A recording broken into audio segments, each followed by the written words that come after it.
যদি দুই এটা জেগাত হৈছে এইপিনে আকৌ কংগ্ৰেছ দল বা ৰাইজৰ দলৰ প্ৰত্যেক দিনাখনে এটা মই কোৱা কথা নহয়, ফেচবুকত ফটো বোলে দেখাইছো, সেয়া নহয়, ভিডিঅ' ৰেকৰ্ডিং সকলোখিনি আছে।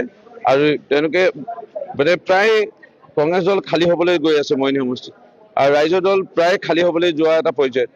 এতিয়া যিসকল ঘূৰি আছে, এতিয়া এজন মানে ৰাইজৰ দলৰ কেণ্ডিডেটৰ লগত এজন ঘূৰি আছে, সেইটো ৰাইজে এঘৰীয়া কৰা। তেওঁৰ নামটো মানে অমলান। তেওঁ ঘূৰি আছে ৰাইজৰ দলৰ প্ৰাৰ্থীৰ লগত। তেওঁ বেলেগৰ মানে বিয়া পতা এগৰাকী মহিলাক তেওঁ পলাই লৈ গুচি আহিলে বুলি এটা ৰাইজে এতিয়া এঘৰীয়া কৰি ৰাখিছে। এতিয়া গোটেই গাঁওখনে মানে নাই তেওঁৰ লগত, আৰু সেই তেনেকুৱা কেণ্ডিডেটৰ লগত তেনেকুৱা মানুহবোৰ ঘূৰি আছে। সেই কথাবোৰ মানুহে চাই আছে, কোনে কাক লৈ ঘূৰিছে, কোন ক'ৰ হয়।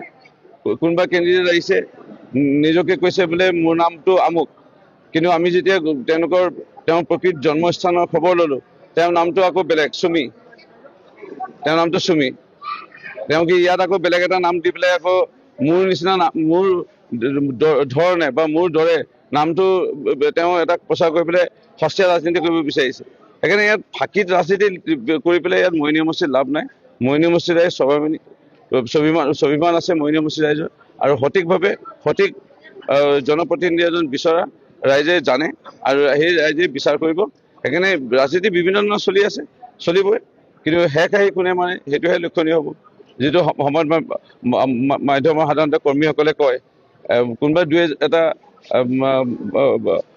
মানে পৰ্টেল চেনেল বুলি ক'ব পাৰি, আংশিক সংবাদ মাধ্যমৰ কৰ্মীয়ে মোৰ বিপৰীতে অপপ্ৰচাৰ কৰিব চেষ্টা কৰিছে।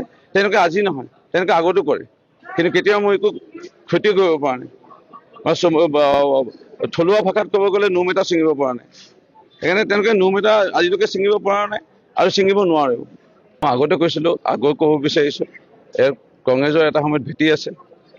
3বাৰকৈ ৰূপম কুৰ্মী জিকিছিল মোৰ মাতৃ, মই 4বাৰকৈ জিকিছিলোঁ। সেইকাৰণে কংগ্ৰেছৰ অলপ অলপ সাংগঠন আছে। অন্য ৰাজনৈতিক দলৰ মই নামেই শুনা নাই এতিয়ালৈকে, আৰু নাম চাগে কেতিয়াও শুনিব নাপাওঁ, নোৱাৰোঁ বা নাপাম চাগে। ইয়াত মূল যুঁজটো হ'ব কংগ্ৰেছৰ লগত, আৰু বেলেগ দলৰ ইয়াত কোনো স্থানেই নাই। মই নাজানো কোনে মইনী সমষ্টিৰ প্ৰাৰ্থিত্ব পায়। মোৰ ইচ্ছা আছে ৰাইজৰ সেৱা কৰি যাবা, নিজৰ দায়িত্ব পালন কৰি আছোঁ। দলে যদি প্ৰাৰ্থিত্ব দিয়ে নিৰ্বাচনত প্ৰতিনিধিত্ব কৰিম, আৰু যদি প্ৰাৰ্থিত্ব বেলেগ কাবাকো দিয়ে দলৰ স্বাৰ্থত, যিহেতু বিজেপি দলৰ মূল মন্ত্ৰ হ'ল দেশ প্ৰথম, তাৰপিছত দল, তাৰপিছত ব্যক্তি। মোৰ ব্যক্তিৰ স্বাৰ্থটো মোৰ তৃতীয় হয়।